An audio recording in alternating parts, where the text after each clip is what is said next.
Before that, though, the business news. Stephen is with us here on SETI, starting with the news of massive layoffs. This is at Disney's theme parks in the US, isn't it? 28,000 jobs are to go, mainly at the parks in Florida and California, although some workers on Disney's cruise line and shops will be affected as well.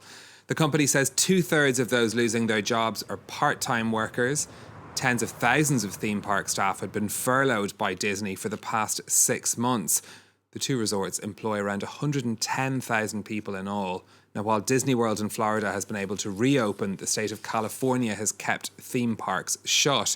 And that's something the company highlighted in its statement about these layoffs, saying, pointing the finger at the pandemic, but also what it calls California's unwillingness to lift restrictions. The head of Disney's theme parks division calling this a very difficult decision for the company.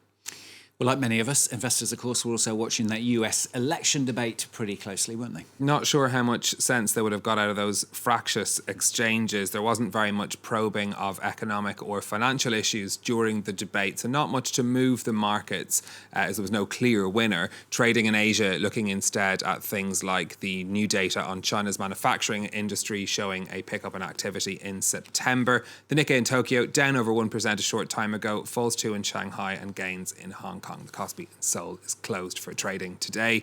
On the currency markets, not much movement on the dollar either after that debate. Euro trading for $1.17 and just over 91 pence sterling as well.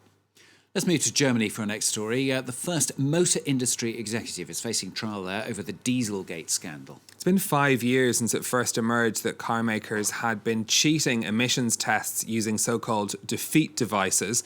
Now, the former CEO of Audi, Rupert Stadler, is facing charges including fraud and false advertising in a court in Munich.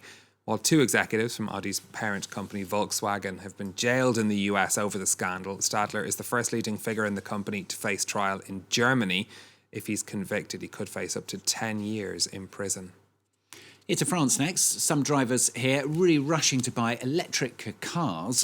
This is before government subsidy gets cut next year. The government currently offering grants of up to €7,000 towards the purchase of an electric car. It was something that was increased as part of the rescue package for the motor industry announced earlier this year. The grant will be cut from 2021, and that's a move that's driving some customers to buy now. James Wilson has the story. This couple like to buy a new car every 3 years. And this time they're in the market for a greener model. Vous avez les batteries qui se situent sur 3 parties, sous la banquette, sur la colonne centrale et à l'avant.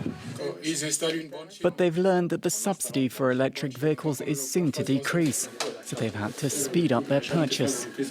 Juste pour gagner 1 000 €, je vais m'empresser de signer mon contrat avant la fin d'année.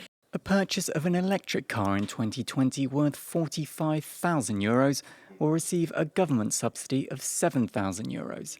In 2021, that figure will drop to €6,000 and €5,000 the following year. And it's a similar story with hybrid cars, with the subsidy due to drop by 50% in January. At this dealership, the sale of green models represents 1 purchase in 10. Demand is growing, a trend employees hope will continue. Je pense qu'il faut être vigilant à ne pas mettre un coup d'arrêt sur la volonté du consommateur moyen français à passer à l'électrique. But this expert says the changes won't necessarily lead to less demand for green cars. Il n'y a pas photo. Les véhicules électriques sont de moins en moins chers parce qu'on fait des économies d'échelle sur la construction des batteries.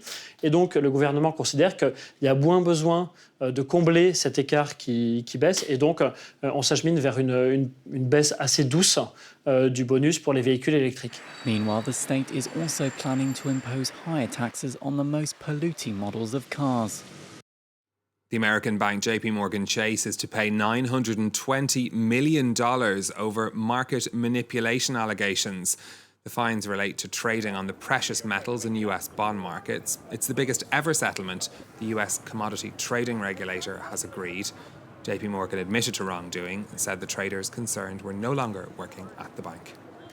And finally from Stephen, the city of Seattle. Now, this has agreed to minimum pay for drivers of ride-hailing services like Uber. The new law will mean that these companies pay drivers an equivalent to the city's minimum wage, which is $16 an hour. The new measure comes into force in January. It's a decision that was modelled on a similar move by New York City in 2018. Ride-hailing companies officially consider their drivers to be independent contractors rather than employees, although there are legal challenges to that happening in many places around the world. Seattle's mayor says the pandemic has exposed what she called the fault lines in their systems of worker protection. A spokesperson for Lyft said the plan was flawed and would destroy thousands of jobs. Stephen Carroll with Business, thank you very much, as ever.